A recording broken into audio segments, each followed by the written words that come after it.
Breaking news, new video just in to CNN giving us our first look at the mail bombing suspect, Cesar Sayoc, since his arrest. It's a perp walk. You're looking at him being escorted by law enforcement from FBI headquarters in Miramar, Florida.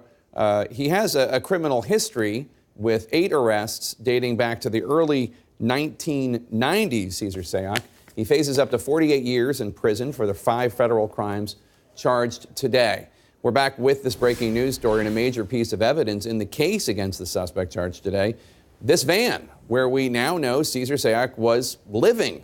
It was adorned with stickers and posters supporting President Trump and Vice President Pence and Democratic opponents with targets over their faces. CNN's Tom Foreman is at the Magic Wall.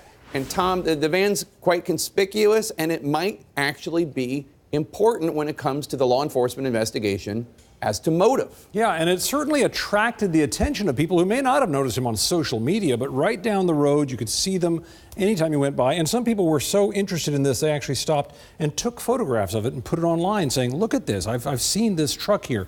Let's look at this front window and some of the details of that window.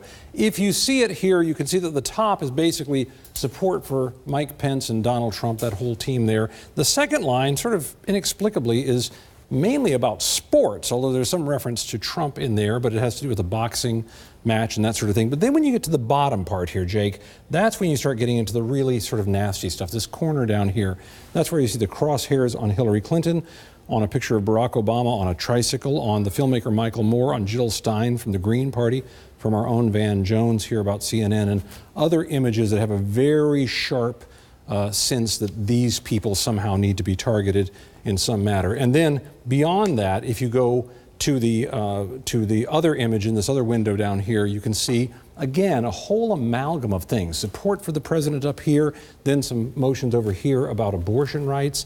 The Seminole tribe is mentioned numerous times by this man, and then there are religious references, support for the military, and then down here, again, general support for America and a series of country music singers there.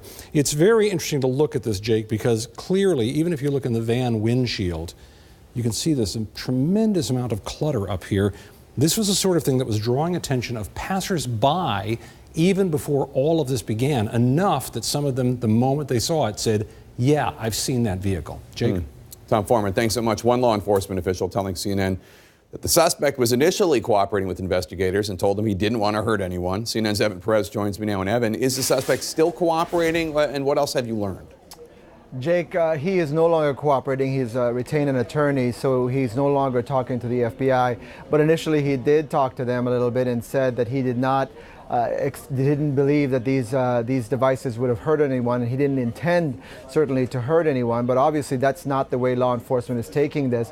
They worked very hard over the last 36 hours, and some of the key things, according to the criminal complaint that we now see, confirm some of the reporting we had earlier today, which includes that at least 2 of the IEDs, 2 of these bombs, the FBI was able to recover DNA that they believe belong to Sayoc. So that was very key in this investigation. That's something the FBI had in its possession. Another thing was a fingerprint from one of the packages, one of the bombs that was sent to Maxine Waters, the Congresswoman. That was also very key, according to this criminal complaint that the Justice Department has filed. So a lot more investigative work. This case is not over for these agents that are still working this, because obviously they want to know a little bit more about what was his motivation, whether or not there's still any more packages out there. We know that there's one that was being investigated today that was addressed to Tom Steyer, who's a Democratic fundraiser donor.